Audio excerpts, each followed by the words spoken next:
First, connect the device. Click Select and it will search for devices.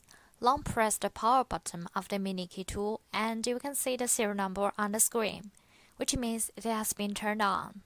Meanwhile, you can see the icon of mini key tool in the Xhorse app. Tap the device icon to connect the device. You will hear two beeps. It means it has been connected. At this time, let's demonstrate how to read and generate the chip. Put the chip into the mini key tool. Click on Read Transponder.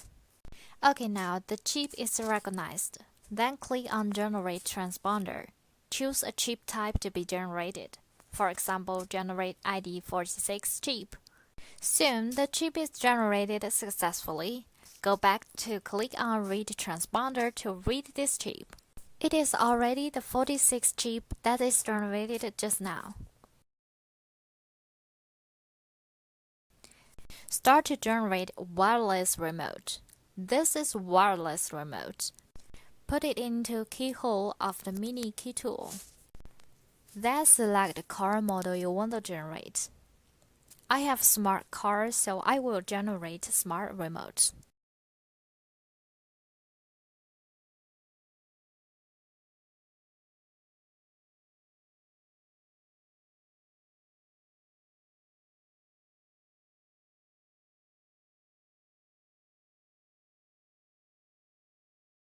If the prompt failed to generate, please change the position of wireless smart remote because the coil position may not be able to sense the chip.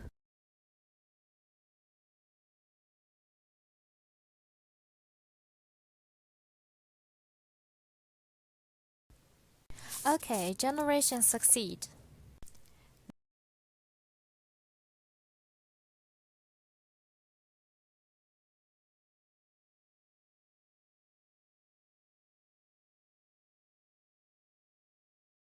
This is a wired remote.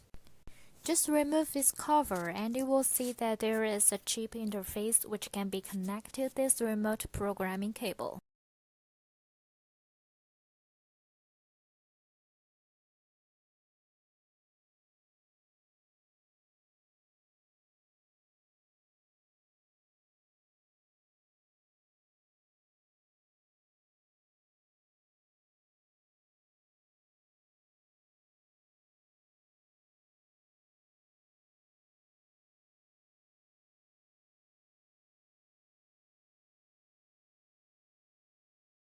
Then you can generate keys.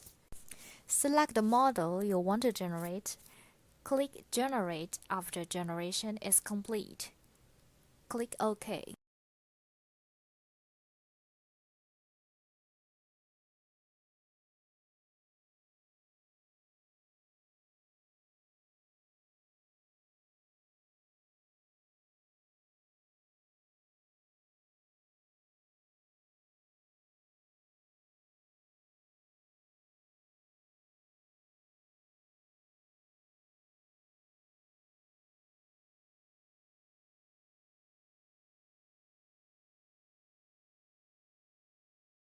Check the version and change the language. Just click Device Information to view the latest version. If there is the latest version, it will let you update as soon as you open the software, and you do not need to enter the device version to update. How to change the language? Click Select and then the language to change the language you want.